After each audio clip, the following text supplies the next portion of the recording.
મહેસાણા કે જ્યાં gas cylinder માટે લાંબી લાઈન જોવા મળી। ભારત ગેસની ઓફિસમાં ગેસ સિલિન્ડર ખૂટી પડ્યા। 2 દિવસથી ગેસ સિલિન્ડરના ધાંધિયા હોવાની ફરિયાદો નાગરિકો કરી રહ્યા છે। ગેસની ઓફિસ બહારનો સ્ટોક ના બોર્ડ લાગ્યા છે। ગેસની ઓફિસ બહાર નો સ્ટોકના બોર્ડ લાગ્યા।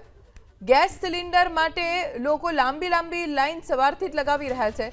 ભારત ગેસની ઓફિસમાં ગેસ સિલિન્ડર ખૂટી પડ્યા છે। 2 દિવસથી ગેસ સિલિન્ડરના ધાંધિયા હોવાની ફરિયાદો ઉઠી છે। સ્થિતિ એવી આવી ગઈ છે કે ગેસ સિલિન્ડર લેવાની ઓફિસની બહાર નો સ્ટોકના બોર્ડ લાગ્યા। મહેસાણા કે જ્યાં ગેસ સિલિન્ડર માટે લાંબી લાઈન જોવા મળી। ભારત ગેસની ઓફિસમાં ગેસ સિલિન્ડર ખૂટી પડ્યા। 2 દિવસથી ગેસ સિલિન્ડરના ધાંધિયા હોવાની ફરિયાદો નાગરિકો કરી રહ્યા છે। ગેસની ઓફિસ બહારનો સ્ટોક ના બોર્ડ લાગ્યા છે। ગેસની ઓફિસ બહાર નો સ્ટોકના બોર્ડ લાગ્યા। ગેસ સિલિન્ડર માટે લોકો લાંબી લાઈન સવારથી જ લગાવી રહ્યા છે।